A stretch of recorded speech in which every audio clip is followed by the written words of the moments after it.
Bonjour et bienvenue dans Explorer. Aujourd'hui, je vous propose un pain au chocolat tout chaud qui sort du four. La dernière fois qu'on s'est parlé, je vous avais dit qu'il fallait attendre une semaine pour voir tous les déroulés d'informations qui se font au fur et à mesure. Et là, on est devant un cas d'école qu'on va regarder ensemble, où on voit les informations se décharger les unes derrière les autres. Donc, je vais vous présenter ce qui nous a été montré hier soir. Et je vais mettre en, en relation un document que je trouve absolument fondamental par rapport à la maîtrise des informations. Et ensuite, on discutera ensemble des implications que ça a. Première image, groupe d'attaque, de transport et de commandement numéro 9. Commentaire. Le destroyer USS Russell a observé 3 dispositifs aériens non identifiés inconnus, apparemment de forme triangulaire d'après le point de vue, en train de planer à environ 215 mètres au-dessus de la dunette, le pont arrière du navire. 2 des systèmes aériens non identifiés sont montrés ci-dessus. Image numéro 2. Groupe d'attaque et de transport de commandement numéro 9. Commentaire. L'USS Omaha a observé un possible système aérien non identifié de forme sphérique se déplaçant vers la surface de l'eau, puis y disparaissant. L'Omaha pense qu'il a plongé. Des tentatives de recherche des eaux à la découverte de débris n'ont pas eu de succès. Le 1er mai 2020, un briefing classé a eu pour sujet la présence d'objets volants non identifiés, de phénomènes aériens non identifiés, par l'intermédiaire du Bureau du renseignement naval. Ceux qui ont eu accès à ce briefing m'ont expliqué que le but était de déstigmatiser le problème des PAN et de promouvoir la récolte de renseignements concernant les incursions de PAN et les face-à-face avec les déploiements militaires sur le terrain. Ce briefing sur les PAN a été créé à partir d'un précédent briefing du Bureau du renseignement naval, fait en octobre 2019. Tous deux ont été délivrés à une grande variété de réseaux utilisés par les services de renseignement, tels que CIPRNet, GeoX et d'autres systèmes de type Interlink. J'ai réussi à obtenir des informations à propos de ces briefings et d'autres concernant les PAN, ainsi que 2 images d'un diaporama et une des captures vidéo les plus intrigantes que j'ai jamais vues concernant les PAN. Il est important de comprendre le contexte entourant ces éléments, car c'est sa source qui lui confère sa valeur en tant que preuve. Je veux que vous compreniez pourquoi cette nouvelle preuve est digne de toute votre attention, si ce n'est pas déjà évident pour vous. Mon passé. En tant que documentariste, d'enquête et journaliste travaillant dans le champ de la recherche sur les objets volants non identifiés, je reçois des communications et des dépôts de données tous les jours. C'est quelque chose que j'ai demandé publiquement il y a longtemps. J'ai donné les moyens de me contacter et invité tout le monde à m'envoyer des pistes et des cas concernant le phénomène des ovnis. J'ai répété cette demande à la radio, à la télévision et dans des podcasts populaires. Cette tactique a marché très, très bien.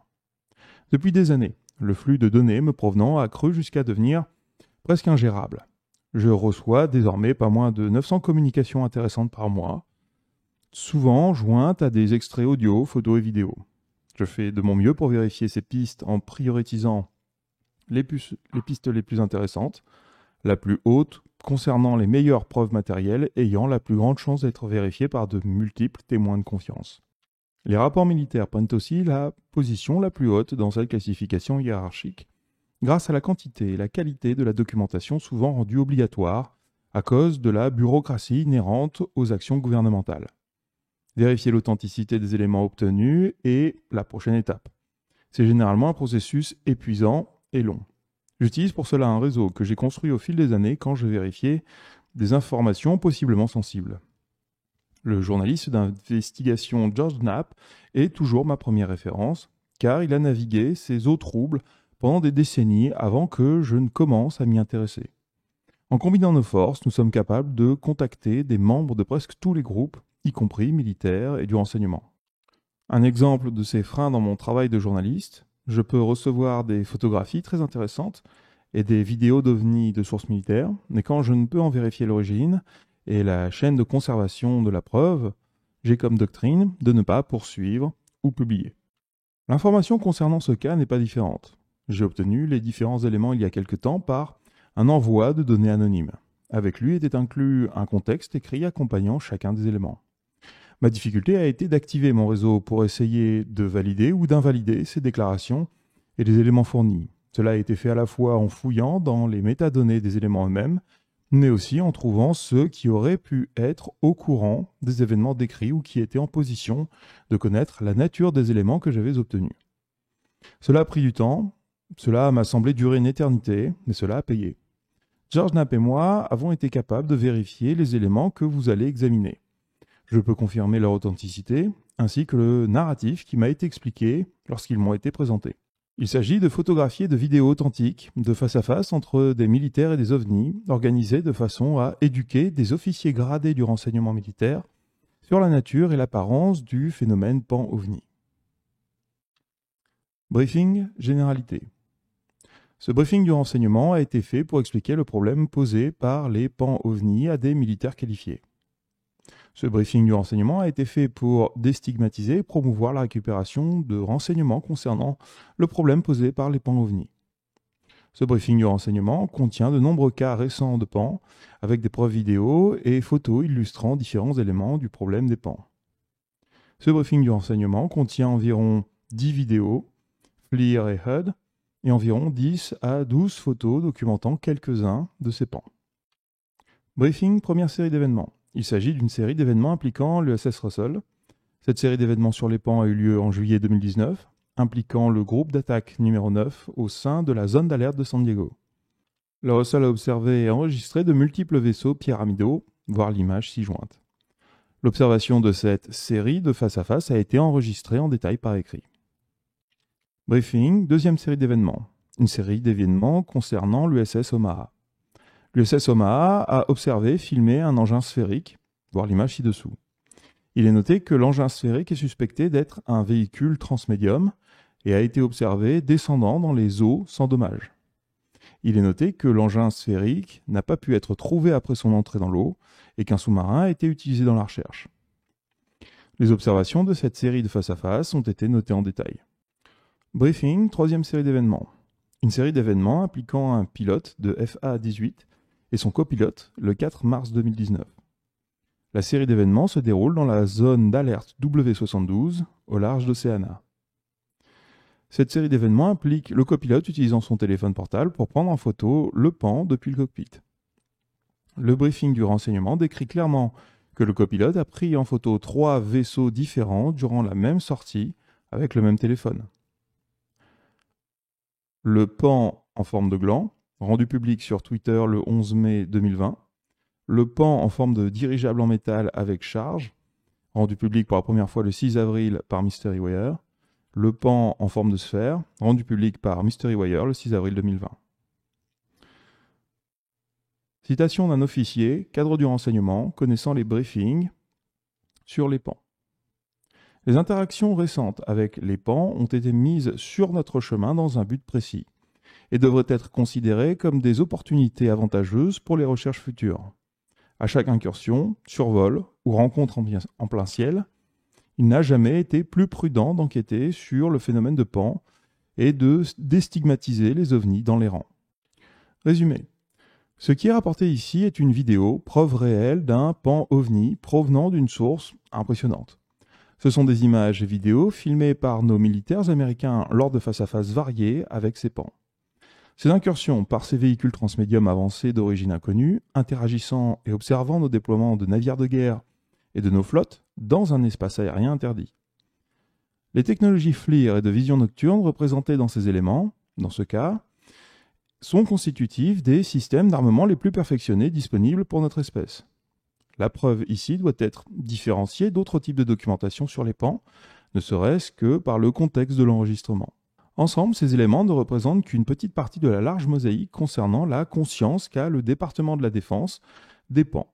Et leur présence dans une série de briefings de renseignement classés montre clairement comment le sujet des pans est vu, recherché et tenu par les industries de la défense des États-Unis. C'est mon espoir que ces éléments seront représentatifs d'un moment unique dans notre histoire moderne, un point possible de pivot vers le rationnel et la transparence de l'enquête et de l'exploration des mystères du phénomène des ovnis. Dans l'interview qu'il donne ensuite à George Knapp, plus tard dans la soirée, il note qu'il y a un changement de comportement entre le témoignage de Fravor, qui en 2004 voit l'OVNI du Nimitz faire quelque chose au niveau de l'océan et Fravor vient à sa rencontre. Et aujourd'hui, où les ovnis viennent directement à la rencontre du groupe d'assaut pour, il semblerait, observer les plus hautes plateformes militaires de la planète. La question de l'intention se pose donc. Il mentionne ensuite que ce qui a permis de libérer la parole ces dernières années est le fait que l'opinion publique se soit retournée et demande la déclassification des ovnis.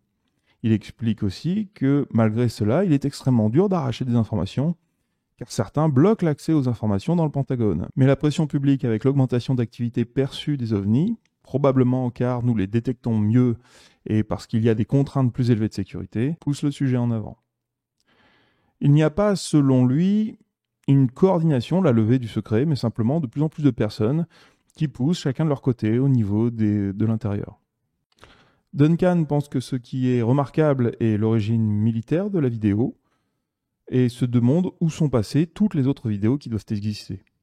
Matt précise qu'il s'agit de plusieurs tétraèdres car un réfléchit la lumière mais pas les autres. L'auteur est Jeremy Corbell, un documentariste et journaliste d'investigation qui a été le disciple de George Knapp. Donc essayez de garder ces informations en mémoire et pour mettre à côté de ça, je vous propose un rapport du Centre d'analyse de prévision et de stratégie et de l'Institut de recherche stratégique de l'école militaire. Il est intitulé « Les manipulations de l'information, un défi pour nos démocraties ». Extrait. Lutter efficacement contre les manipulations de l'information implique d'abord d'identifier les racines du problème. Elles sont multiples et c'est précisément l'une des difficultés. Il y a des causes individuelles liées à la nature humaine, relevant donc de la psychologie et de l'épistémologie, des failles cognitives et une crise de la connaissance qui nous rendent particulièrement vulnérables aux manipulations de l'information. Il y a aussi des causes collectives liées à la vie en société, une crise de confiance dans les institutions, une crise de la presse et une désillusion à l'égard du numérique. Internet devait nous libérer, il nous enferme. Après avoir analysé chacune de ces causes, nous verrons qui en profite, c'est-à-dire qui sont les acteurs des manipulations de l'information en nous focalisant sur les États. Les manipulations de l'information prolifèrent d'autant plus en temps de guerre, donc bénéficient d'autant plus de la déspécification de la guerre, de l'ambiguïté croissante entre temps de guerre et temps de paix, que, comme l'avait bien relevé Mark Bloch en 1921, dans un article analysant la prolifération des fausses nouvelles durant la Première Guerre mondiale, entre guillemets, l'émotion et la fatigue détruisent le sens critique. La censure joue également un rôle, puisqu'elle est plus forte dans ces moments de crise et qu'elle suscite toutes sortes de fantasmes. Citation. Mark Bloch sur les causes des fausses nouvelles, 1921. De faux récits ont soulevé les foules. Les fausses nouvelles, dans toute la multiplicité de leurs formes, simples racontars, impostures, légendes, ont rempli la vie de l'humanité. Comment naissent-elles? De quels éléments tirent-elles leur substance? Comment se propagent-elles, gagnant en ampleur à mesure qu'elles passent de bouche en bouche ou d'écrit en écrit? L'historien qui cherche à comprendre la genèse et le développement des fausses nouvelles, déçu par la lecture des documents, songera naturellement à se tourner vers les laboratoires des psychologues. L'erreur ne se propage, ne s'amplifie, ne vit enfin qu'à une condition, trouver dans la société où elle se répand un bouillon de culture favorable. En elle, inconsciemment, les hommes expriment leurs préjugés, leur haine, leurs craintes, toutes leurs émotions fortes. Seuls, j'aurai l'occasion d'y revenir plus loin, de grands états d'âme collectifs ont le pouvoir de transformer une mauvaise perception en une légende. Parmi toutes les questions de psychologie sociale que les événements de ces derniers temps peuvent aider à élucider, celles qui se rattachent à la fausse nouvelle sont au premier plan. Les fausses nouvelles. Pendant 4 ans et plus, partout dans tout le pays, au front comme à l'arrière, on les vit naître et pulluler. Elles troublent les esprits, tantôt surexcités, tantôt abattant les courages. Leur variété, leur bizarrerie, leur force étonnent encore quiconque sait se souvenir et se souvient d'avoir cru. Le plus souvent, la fausse nouvelle de presse est simplement un objet fabriqué. Elle est forgée de main d'ouvrier dans un dessein déterminé pour agir sur l'opinion, pour obéir à un mot d'ordre ou simplement pour orner la narration conformément à ces curieux préceptes littéraires qui s'imposent si fortement aux plus modestes publicistes et où traînent tant de souvenirs des vieilles rhétoriques. Cicéron et Quintilien ont dans les bureaux de rédaction plus de disciples qu'on ne le croit communément. Une fausse nouvelle n'est toujours de représentation collective qui préexiste à sa naissance. Elle n'est fortuite qu'en apparence, ou plus précisément, tout ce qu'il y a de fortuit en elle, c'est l'incident initial, absolument quelconque, qui déclenche le travail des imaginations. Mais cette mise en branle n'a lieu que parce que les imaginations sont déjà préparées et fermentent sourdement. Un événement, une mauvaise perception par exemple, qui n'irait pas dans le sens où penchent déjà les esprits de tous, pourrait tout au plus former l'origine d'une erreur individuelle, mais non pas d'une fausse nouvelle populaire et largement répandue. Si j'ose me servir d'un terme auquel les sociologues ont donné souvent une valeur à mon gré trop métaphysique, mais qui est commode, et après tout riche de sens, la fausse nouvelle est le miroir où la conscience collective contemple ses propres traits. Marc Bloch, Réflexion d'un historien sur les fausses nouvelles de la guerre, Revue de synthèse historique, numéro 33, 1921, page 13 à 35. Bloch cite un humoriste de l'époque qui écrivait que l'opinion prévalait aux tranchées, que tout pouvait être vrai à l'exception de ce qu'on laissait imprimer. C'est aujourd'hui la conviction d'un certain nombre de conspirationnistes. Le texte de Bloch vaut d'être relu car il montre comment les fondamentaux du débat sur les fausses nouvelles n'ont pas changé. Des causes individuelles. S'adressant en même temps à l'individu et à la masse, la propagande moderne repose sur les analyses scientifiques de la psychologie et de la sociologie. C'est à partir de la connaissance de l'être humain, de ses tendances, de ses désirs, de ses besoins, de ses mécanismes psychiques, de ses automatismes, et aussi bien de la psychologie sociale que de la psychologie des profondeurs, que la propagande organise peu à peu ces techniques. Les failles cognitives. La désinformation exploite une paresse intellectuelle naturelle qui consiste à ne pas exercer son esprit critique de manière systématique et à relayer des propos naïvement sans chercher à les étayer par des preuves. Les conspirationnistes demandent qu'on leur fournisse la preuve que leurs théories sont inexactes et farfelues, à rebours du travail journalistique. Comme le rappelle Emmanuel Macron, la charge de la preuve est inversée. Là où les journalistes doivent prouver sans cesse ce qu'ils disent, ce qui est l'éthique même de leur métier, ils doivent montrer qu'ils disent ou écrivent le vrai, les propagateurs de fausses nouvelles crient à la face du monde « À vous de prouver que nous avons tort ». Nous avons tous tendance à privilégier les informations qui confirment nos hypothèses, nous confortent dans nos positions et ne heurtent pas nos sensibilités. Ce phénomène psychologique est communément appelé biais de confirmation. En publicité, cette faille est bien connue et exploitée. Le succès d'une campagne publicitaire peut reposer sur l'engagement et la consistance d'un individu, c'est-à-dire sa tendance à rester fidèle à une opinion déjà formée. Ensuite, les humains ont tendance à croire avec certitude, c'est-à-dire en surestimant leur capacité de mémoire et de raisonnement, bref, à se croire plus rationnels et plus intelligents qu'ils ne le sont en fait. Dans ce contexte, l'idée répandue selon laquelle le raisonnement vise à atteindre la vérité, de bonnes décisions et doit être impartial et objectif, est fausse.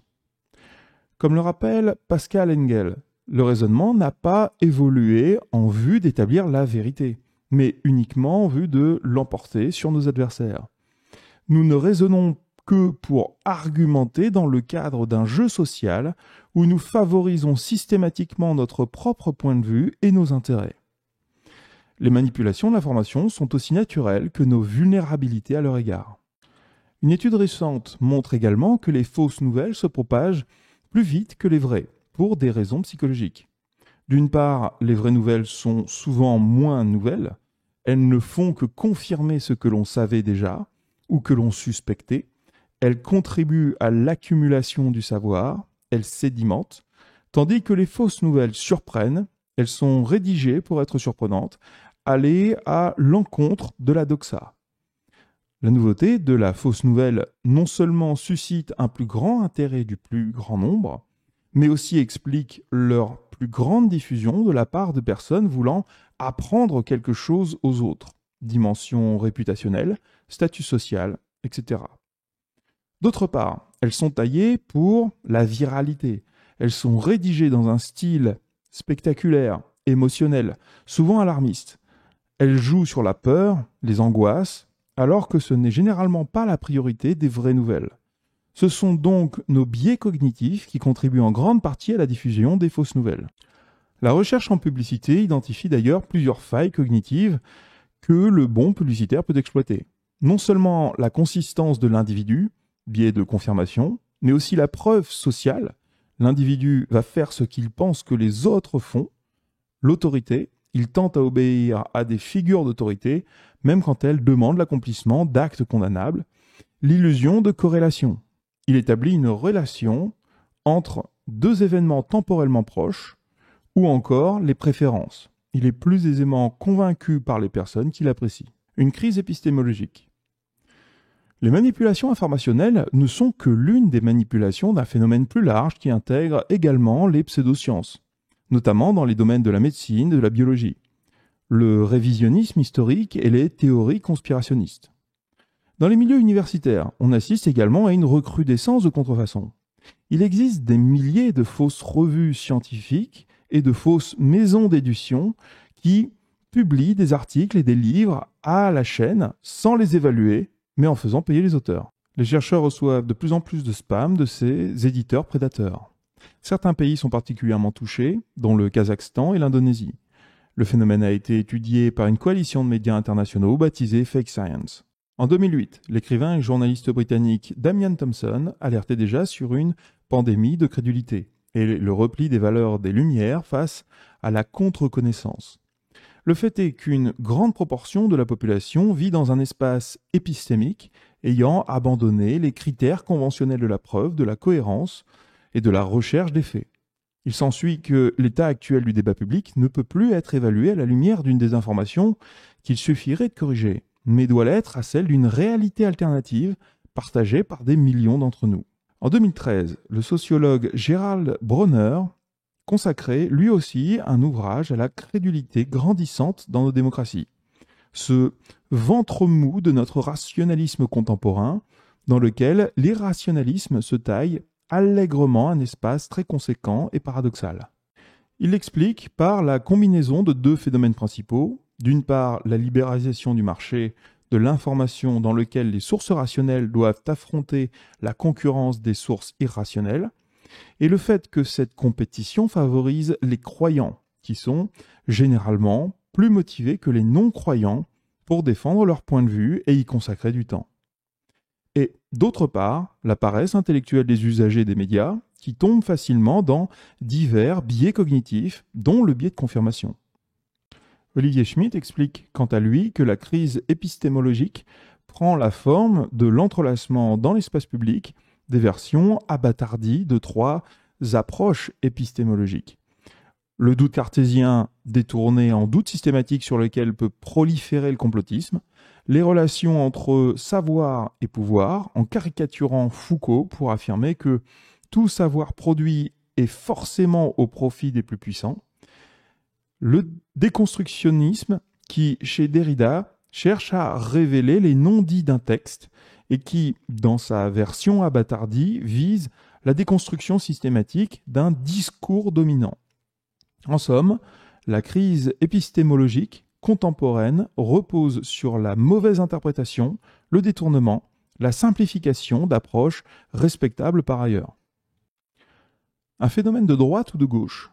Si la plupart des études aux États-Unis, en tout cas, montrent que la droite est plus souvent, mais bien entendu pas exclusivement, à l'origine des nouvelles fausses et biaisées, c'est parce que les citoyens progressistes consomment généralement une plus grande variété de sources d'informations et font davantage confiance au journalisme professionnel, tandis que les conservateurs ont tendance à davantage fréquenter des sources et des réseaux conformes à leurs opinions politiques, et à avoir un biais anti-média et anti-intellectuel, ce que l'on observe aussi dans le populisme de droite européen.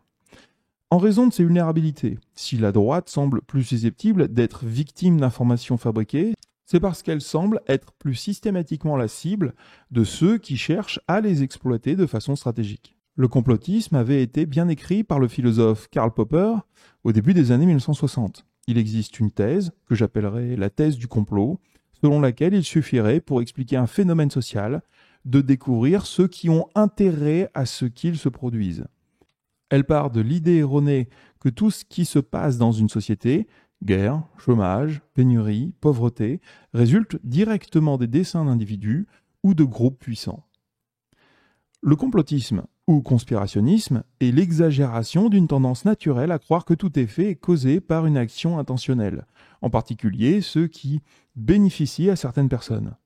Les théories conspirationnistes sont alors inévitables. Elles se nourrissent notamment des crises et des événements violents. Heureusement, toutes ne sont pas dangereuses. Certaines sont inoffensives, mais d'autres peuvent avoir des effets déstabilisateurs, même si elles ne sont partagées que par une ultra-minorité de la population. Il suffit que cette minorité soit prête à passer à l'action violente. La radicalité s'accompagne souvent d'une vision conspirationniste de la réalité. La plupart des conspirationnistes ne sont ni fous ni irrationnels, mais souffrent simplement d'un manque de bonnes sources. Les théories qu'ils défendent sont injustifiées au regard de l'ensemble des informations disponibles, mais pas au regard des sources qui sont les leurs et au regard desquelles ces théories peuvent sembler cohérentes. La cause du problème est donc la pauvreté épistémique de leur environnement. C'est aussi vrai, dans une certaine mesure, de l'extrémisme en général, dont certains auteurs ont dit qu'ils souffraient d'une épistémologie handicapée. L'une des solutions est alors l'infiltration cognitive des groupes extrémistes en trouvant des moyens physiques ou virtuels de semer le doute dans leur esprit en introduisant de la diversité explicative. Les conspirationnistes posent une difficulté spécifique car ils sont particulièrement résistants aux tentatives de démythification, debunking, surtout si elles viennent de l'État. Le conspirationnisme, consistant à attribuer à certaines personnes le pouvoir démesuré de dissimuler leurs actions, ces tentatives sont d'emblée absorbées comme faisant partie du complot. Nous vivons donc une crise de la connaissance, une crise épistémologique, qui n'est pas nouvelle puisque c'était déjà le combat de Platon contre les sophistes, leur reprochant de ne pas s'intéresser à la vérité, seulement à la conviction de ne pas viser la connaissance, l'épistémé, seulement l'opinion, la doxa. Jamais davantage qu'aujourd'hui, la distinction entre épistémé et doxa, et à travers elle la possibilité même de la connaissance, n'aura été autant menacée. Avec une différence majeure par rapport aux époques précédentes. Nous ne sommes pas dans une ère idéologique du remplacement d'une vérité par une autre, mais dans une ère sceptique ou relativiste de remise en cause de la possibilité même de la vérité. Le 16 novembre 2016, les dictionnaires Oxford ont décerné au terme de post-truth le titre de mot de l'année. Entre 2015 et 2016, son usage aurait augmenté de 2000%. Au lieu de saper la vérité par la base, en tentant laborieusement d'en imposer une autre par un travail monumental de manipulation et de surveillance, la post-vérité la disqualifie d'emblée et en amont. La post-vérité n'impose aucune vérité particulière, et c'est précisément ainsi qu'elle sème la confusion et le doute, s'accommodant parfaitement des dissensions et critiques, laissant les faits alternatifs se multiplier à l'infini, aussi contradictoires soient-ils. Des causes collectives. La crise de confiance dans les institutions. Une enquête menée auprès de plus de 33 000 personnes dans 28 pays en novembre 2017 a montré que la méfiance à l'égard des institutions s'accroît et que les médias sont désormais l'institution à laquelle la confiance est la moindre, que la confiance dans les plateformes médias sociaux décroît, mais que celle dans le journalisme s'accroît, et que quasiment 70% de la population s'inquiète de l'usage de fausses nouvelles comme arme, ce pourcentage étant le plus élevé au Mexique, en Argentine, Espagne et Indonésie, 76 à 80%, et le moins élevé, quoique toujours majoritaire, en France, Suède et Pays-Bas, 55 à 60%. Or, de quoi les fausses nouvelles en circulation nous parlent-elles ? Elles traitent de la trahison des élus, de la confiscation de la parole par les médias, d'un certain nombre d'angoisses liées à la mondialisation. En ce sens, les fake news sont également l'expression d'une défiance virulente à l'égard des élites politiques et intellectuelles. Les manipulations de l'information sont à la fois une cause et un symptôme de la crise de la démocratie, incarnée par une abstention croissante aux élections et une défiance de l'opinion publique à l'égard des élus, voire une remise en cause des valeurs démocratiques et libérales. La dépréciation de la vérité est l'une des manifestations de cette crise de confiance, en même temps qu'elle l'entretient. Cette crise est due à des facteurs circonstanciels, dont la crise financière de 2008-2009, mais aussi à des causes profondes. 1. Le rejet des élites. Des États-Unis aux Philippines, en passant par la Hongrie, la haine de l'establishment semble être une passion partagée par les opinions, dont s'emparent efficacement tous les outsiders populistes, vrais ou prétendus. 2. La polarisation identitaire. En réaction à la porosité des frontières et aux formes hybrides de métissage culturel qu'engendre la globalisation, les opinions sont en demande d'une réaffirmation claire de la clôture du « nous » contre « eux ». Y participent des phénomènes tels que l'érection de murs, Israël, États-Unis, Hongrie, l'expansion de gated communities urbaines, l'imposition de quotas de réfugiés, etc. La subversion et le détournement des institutions démocratiques. Les pouvoirs en place tendent à transformer de l'intérieur la nature de l'état de droit dont ils héritent. Asservissement du judiciaire en Pologne, renforcement des pouvoirs de police grâce aux lois d'exception en Turquie, criminalisation des oppositions et des ONG en Russie et en Israël. Le recours au plébiscite permet de légitimer la perpétuation de l'exécutif au-delà des délais prévus par les constitutions. 3e mandat au Venezuela, au Burundi et au Congo. 4. La barbarisation des bourgeois en temps de crise. Les leaders populistes ou nouveaux démagogues se posent le plus souvent en champions d'une classe moyenne dopée à la croissance, pays émergents, ou terrorisée à l'idée d'un déclassement, zone OCDE. 5. Une crise globale de la communication politique. Cette crise du logos, profondément destructrice pour l'espace public, trouve sa source dans un double phénomène. Le développement d'une part d'une blogosphère conspirationniste et transnationale qui fait le jeu de la propagande, et celui, d'autre part, de la désinformation de certains régimes et mouvements antilibéraux. B. La crise de la presse. Ce qu'il est convenu d'appeler la crise de la presse s'exprime généralement d'au moins deux manières. Une crise du modèle économique et une crise des normes. La crise du modèle économique est ancienne et principalement due à la baisse des revenus publicitaires de la presse concurrencée d'abord par la télévision, puis par Internet. Le passage au numérique ne compense pas automatiquement dans la mesure où la publicité numérique est moins rémunératrice que l'imprimé et la télévisuelle. Beaucoup d'agences et d'organes de presse ont donc dû licencier un certain nombre de journalistes, les plans sociaux s'enchaînent et certains titres ferment. Cette précarité les rend plus vulnérables aux manipulations de l'information puisqu'il y a moins de personnes et de temps pour les détecter et un primat de la quantité sur la qualité. De nouveaux modèles économiques s'inventent toutefois, dont le payant sur abonnement et la diversification des sources de revenus en investissant aussi sur l'événementiel par exemple. Avec parfois des succès qui convainquent que la presse est peut-être davantage dans une situation de réinvention qu'en crise. Le cas du New York Times est exemplaire avec plus d'1 milliard de dollars de recettes en 2017 grâce à ses abonnements. Quant à la crise des normes, elle est principalement due à l'essor des médias sociaux, voire infra, dont le pouvoir égalisateur permet à n'importe qui de diffuser des informations qui ne respectent pas les standards journalistiques et de propager des discours parfois extrêmes et haineux, comme le font les trolls. Là aussi toutefois il y a des raisons d'espérer, car ces excès créent une fatigue de la population et poussent les médias sérieux, désireux de montrer leur valeur ajoutée, à développer davantage de normes et à valoriser l'investigation, des enquêtes longues, poussées, parfois collaboratives. La désillusion numérique. Les manipulations de l'information ont toujours existé, mais ont connu 3 accélérations dues à des innovations techniques. L'imprimerie, les médias de masse et Internet. Cette dernière phase a elle-même connu une accélération encore plus spectaculaire depuis un peu plus d'une décennie avec les médias sociaux. La révolution numérique, surtout depuis la généralisation du haut débit, c'est-à-dire une quinzaine d'années, et le développement conséquent des réseaux sociaux numériques, ont changé la donne.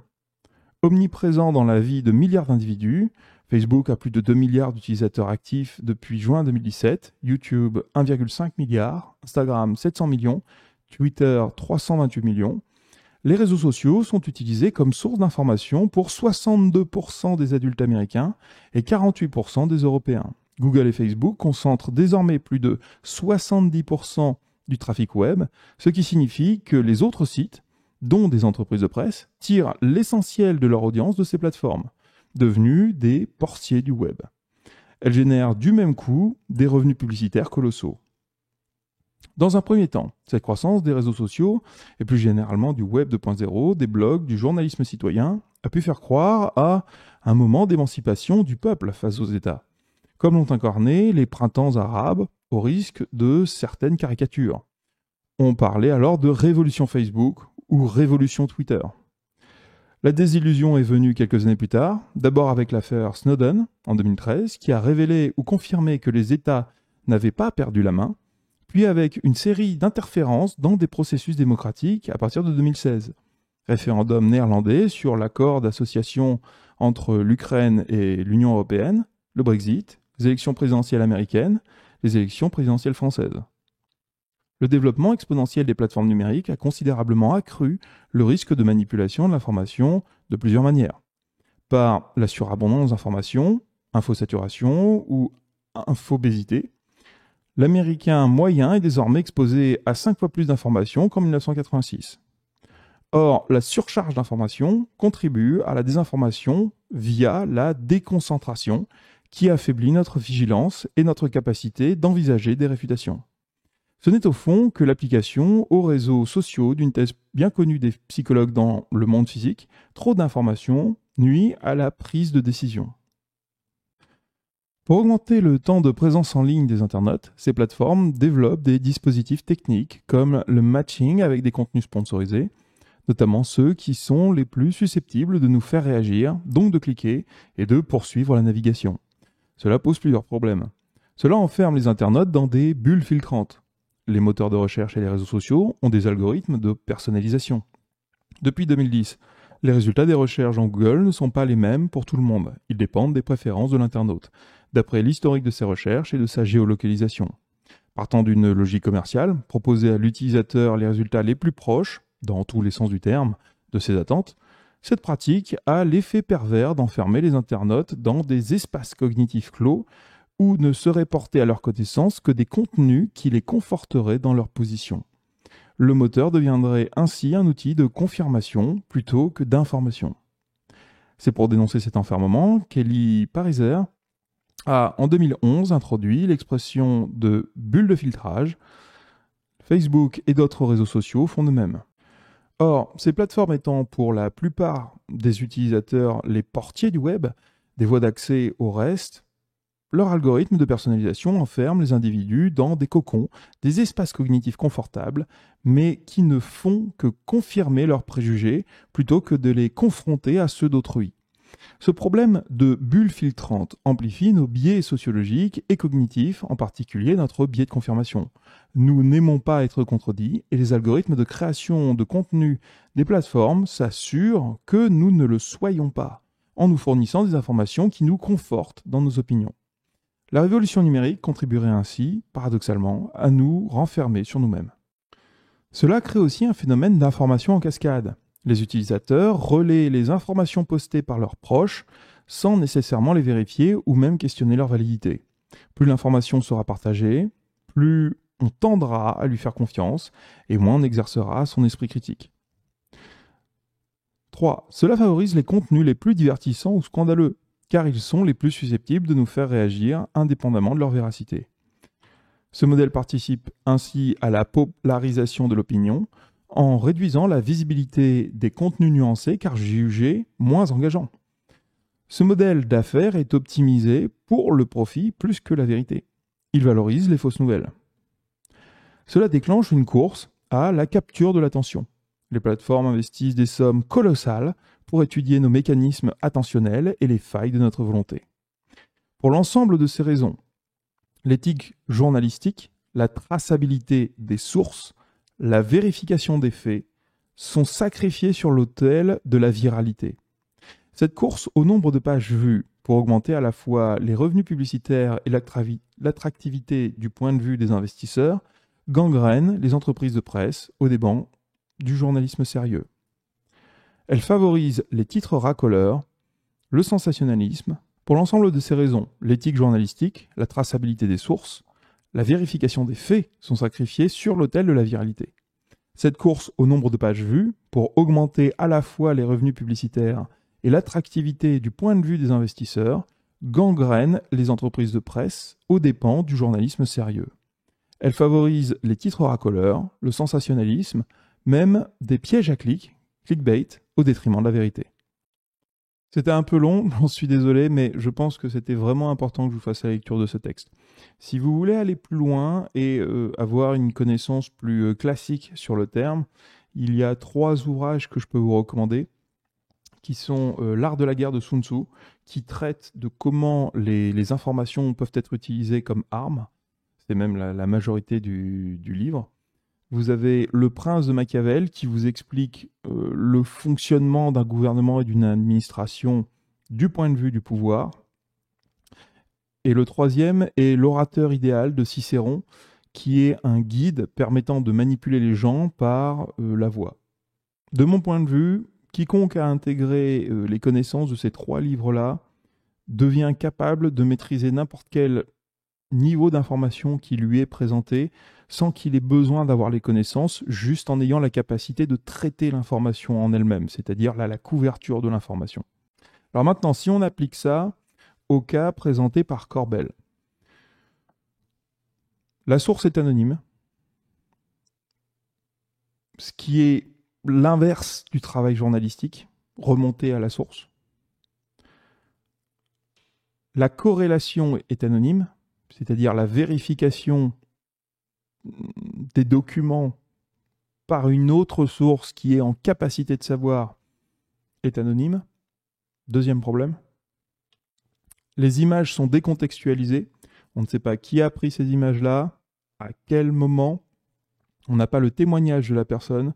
On n'a pas les témoignages des personnes à bord.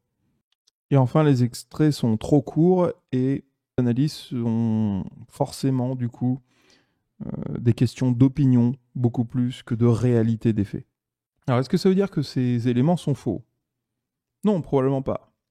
Mais qu'est-ce qu'on peut dire dessus ? On ne peut pas extraire grand-chose. Ce qui est intéressant, c'est ce qu'on peut en tirer en termes d'ensemble de ce qui s'est développé. Une source anonyme délivre à un documentariste indépendant des éléments non classés venant d'un briefing d'agents du renseignement qui sont formés à l'étude des phénomènes aériens non identifiés. Ça, c'est la structure de l'information. C'est-à-dire qu'on ne s'intéresse pas à son apparence, on ne s'intéresse pas à son contenu, c'est-à-dire ce qui est dit à l'intérieur, c'est son ossature en tant que telle. C'est pas sa chair, c'est pas sa peau, c'est ses os. Ça, c'est déjà intéressant. C'est-à-dire l'os en lui-même est déjà intéressant, c'est-à-dire que des officiers du renseignement seraient formés à l'étude des phénomènes aériens non identifiés, et dans la citation, anonyme elle aussi, c'est bien insisté que du point de vue militaire, ces objets sont laissés sur leur passage et sont des opportunités d'apprendre quelque chose. Et ça, c'est un point de vue qui est très intéressant. Est-ce que ces objets sont des drones chinois ? Eux-mêmes ne se prononcent pas. La distinction pour eux ne change rien en fait. Si ce sont des drones chinois montrant une très haute technologie, autant espionner les drones chinois montrant une très haute technologie. Si ce sont des engins venant d'un autre monde, autant étudier ces engins d'un autre monde. Donc ce qui moi m'intéresse particulièrement dans ces données, c'est en fait que l'armée a très bien compris qu'ils étaient des observateurs et qu'ils pouvaient apprendre des choses en tant qu'observateurs. Ce qui est en fait le début d'un processus de pensée scientifique. Alors vous allez avoir plein de débats pendant la semaine qui va venir sur est-ce que cette vidéo est vraie, est-ce que ce qu'on voit à l'intérieur est vrai, est-ce que ces images représentent quelque chose de vrai ? Personne ne pourra vous en fournir la réponse. À moins qu'on ait les témoignages des personnes qui les ont prises, on ne peut pas traiter ces informations en tant que telles. Elles sont une enveloppe conçue pour contenir une information intéressante, et la plupart des gens s'arrêtent à l'enveloppe. C'est pour ça que je vous ai fait toute la deuxième partie qui vous donne les outils mentaux pour décrypter ces informations-là. Ne vous arrêtez jamais à la surface de quelque chose. S'il y a quelque chose d'intéressant, prenez le temps de passer à l'intérieur, prenez le temps de creuser à l'intérieur, de poser des questions. Ne réagissez pas tout de suite. Est-ce que cette vidéo est intéressante? Bien sûr. Est-ce que ces photos sont intéressantes? Bien sûr. Mais les commentaires qui accompagnent les photos sont beaucoup plus intéressants. Si ces commentaires sont authentiques, c'est extrêmement intéressant. Je reviens dessus. On nous parle d'un groupe d'attaque, de transport et de commandement. Il faut savoir que sous ce joli terme se cache en fait la plus grosse force militaire de la planète. C'est-à-dire qu'on parle en termes de nombre de militaires de l'équivalent d'une ville flottante uniquement destinée à se battre. Le niveau de puissance militaire d'un tel groupe est tel que, à ma connaissance, il n'y a eu qu'un seul affrontement dans toute l'histoire entre deux groupes de ce type-là. Vous avez l'ensemble de ce qu'il faut pour mener une guerre à l'intérieur d'un seul de ces groupes. Et c'est ce groupe-là qui a été examiné à quelques centaines de mètres par des drones, voire à quelques dizaines de mètres dans le cas du pont arrière du Russell. Il est du coup intéressant de comparer ça aux autres relevés comportementaux qu'on a de ces objets. Dans beaucoup de situations, dès que on essaye de s'approcher de ces objets-là s'enfuient. Et là, ils viennent à la rencontre de la plus haute puissance militaire de la planète. Réellement, c'est le groupe militaire actif le plus puissant de la planète. C'est extrêmement intéressant. Et c'est un changement de comportement par rapport à ce qu'on a vu avant. Ça, c'est ce que nous donne le premier commentaire. Le deuxième commentaire nous raconte que l'USS Omaha a observé un de ces objets de forme sphérique, donc sans appendice lui permettant d'avoir une propulsion ou une sustentation dans l'air, plongé vers la surface sans s'autodétruire à son contact. Et ensuite, il a disparu. À l'heure actuelle de nos technologies, aucune force sur Terre ne dispose d'un engin capable de se déplacer très très vite dans l'air, de plonger dans l'eau, de se déplacer très très vite dans l'eau, sans qu'il n'y ait rien de visible pour montrer ce changement de médium et que l'objet soit non affecté par ce changement de médium. Ce sont deux commentaires extrêmement importants pour la suite. Si vous avez quelque chose à retenir des documents de Corbel, c'est ces deux commentaires-là, et lui-même l'a vu. Lui-même le dit dans son texte. Un autre élément intéressant, c'est qu'il y a quelques jours, je vous ai fait la traduction partielle de l'article du Drive sur... l'article de The Drive sur l'USS Kidd, qui avait été entouré par des drones non identifiés. Et là, on voit que le Russell a observé ces objets triangulaires dans la même zone de temps et dans la même zone d'espace que ce qui est arrivé au Kidd.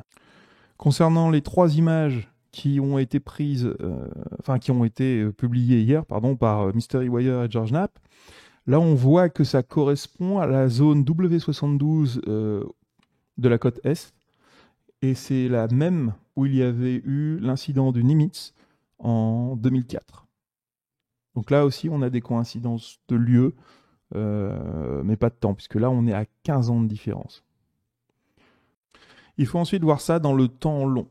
Depuis 3 ans maintenant, la Navy est utilisée pour délivrer des informations sur le sujet des phénomènes aériens non identifiés, parce que l'Air Force refuse de toucher au sujet. L'enquête qui a été faite sur les événements de juillet 2019 n'a rien donné, c'est-à-dire qu'il n'y a toujours pas d'explication à l'heure actuelle sur ce qui a été vu, si ce n'est qu'ils appellent ça des drones. Il y a un article qui vient de sortir qui propose une explication où ce serait justement des drones chinois qui auraient été lâchés depuis un navire, puisque ça se situait encore dans les eaux internationales, et donc cela ne représentait pas un casus belli. Là aussi, on est juste en manque d'informations, donc on ne peut pas se prononcer. Jusqu'à ce que l'enquête détermine que ce soit réellement des éléments non identifiés, mais alors du coup ça restera non identifié, ou qu'elle détermine que ce sera des drones chinois. Mais alors dans ce cas-là, pourquoi est-ce qu'ils n'ont pas déjà prononcé que c'était des drones chinois? La question reste ouverte. C'était un très long épisode. J'espère que vous avez apprécié. J'espère que ça vous a appris quelque chose. J'espère que vous arriverez à mieux filtrer les données à partir de maintenant. Au prochain épisode. À la prochaine.